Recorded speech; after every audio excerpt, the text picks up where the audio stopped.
현재 미국에서 미군으로 근무하고 있는 애청자입니다. 그동안 살면서 겪었던 저의 소소한 경험담을 제보해 보겠습니다. 먼저 제가 군에 입대하기 전에 부산 서면의 작은 바에서 일할 때 일입니다. 당시 갓 대학에 입학한 20살이었던 저는 학교 수업을 병행하며 바에서 일을 했습니다. 보통 저녁 8시에 출근을 해서 새벽 3시쯤에 퇴근했기 때문에 수업에 빠지는 때도 많았죠. 그날도 저는 일을 마치고 양정에 있는 집까지 운동을 할 겸 걸어가고 있었습니다.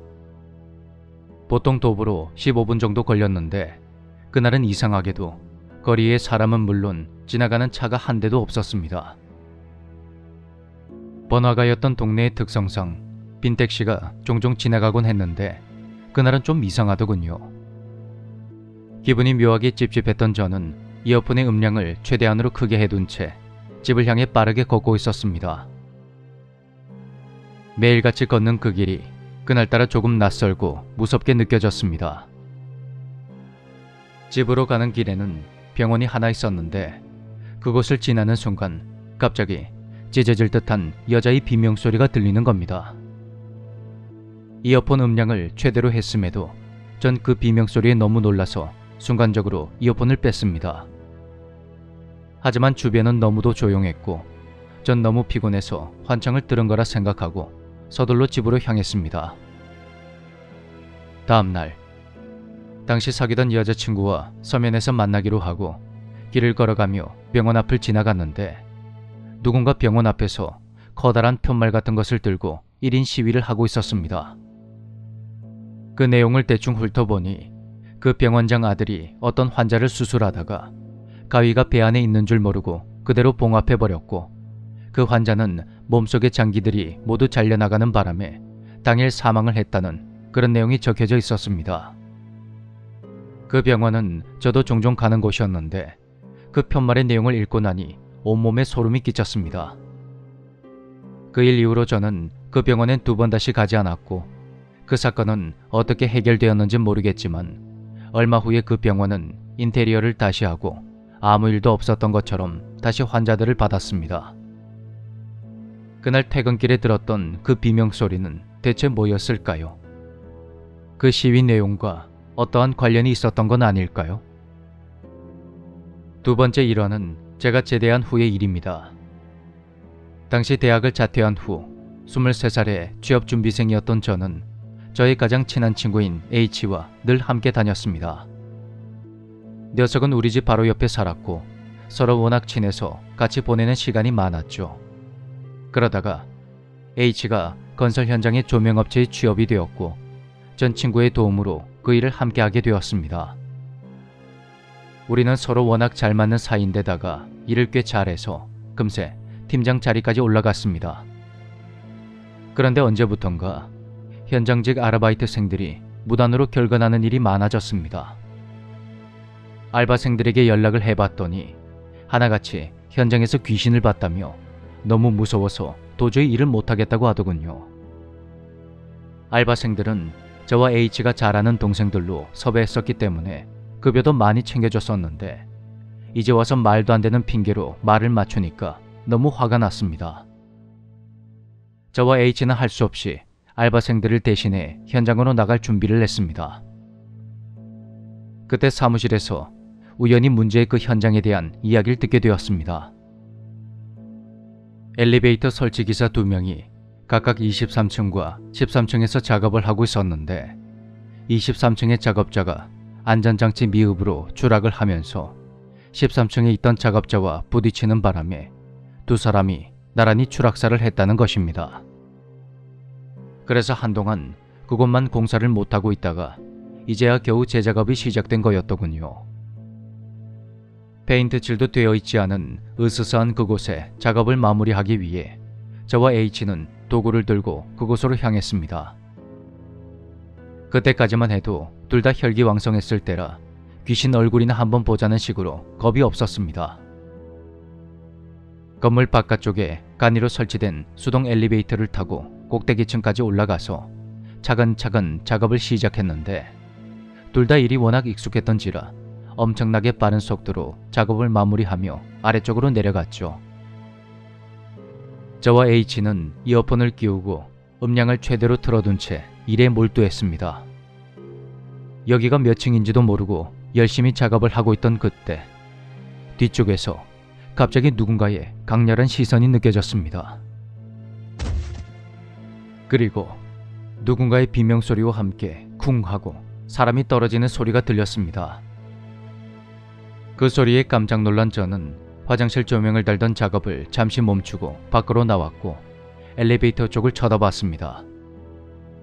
그때 저는 18층에 있었는데 친구의 이름을 크게 소리쳐 불러도 아무 반응이 없는 겁니다. 혹시나 해서 옆집 화장실 쪽으로 가보니 H가 구석에 몸을 웅크린 채 덜덜 떨고 있었습니다.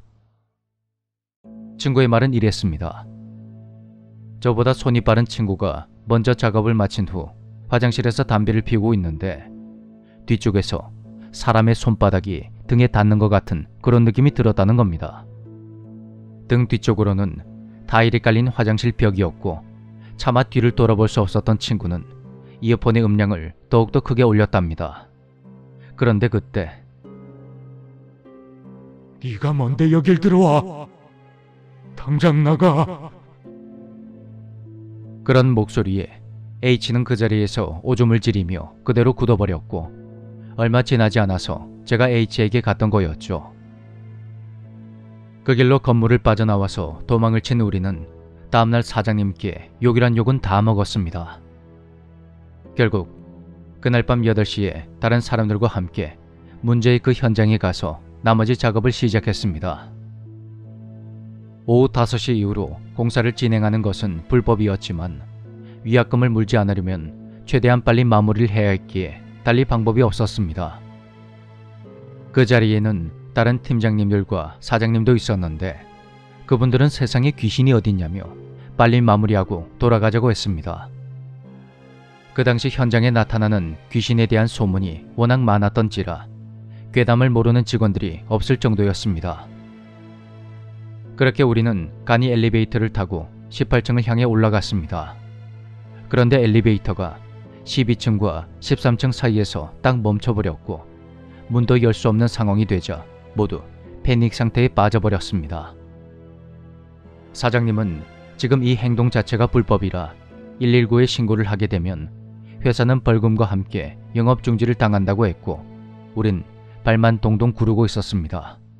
그런데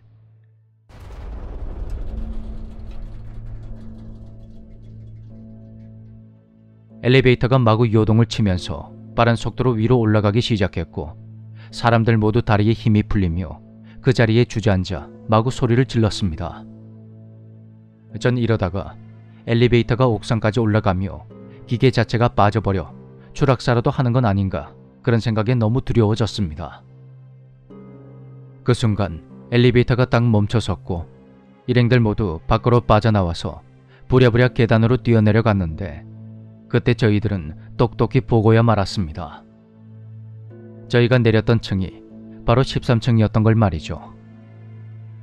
결국 우리는 위약금을 물어준 후 그 현장에서 철수를 했습니다. 그 후로 다른 업체를 통해 완공된 아파트는 부산에서 꽤 비싼 아파트로 유명한 곳이 되었습니다. 대체 우리가 겪은 그 일을 어떻게 설명해야 할까요? 현재는 문제의 그 아파트 동에 아무 일이 없는 것으로 알고 있지만 다시 생각할수록 정말 너무도 기괴했던 일이었습니다.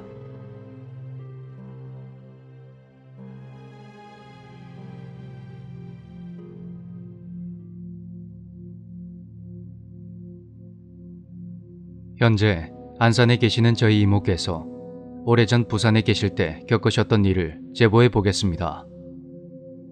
옛날 부산 태종대 근처에는 지금은 없어진 놀이공원이 하나 있었습니다.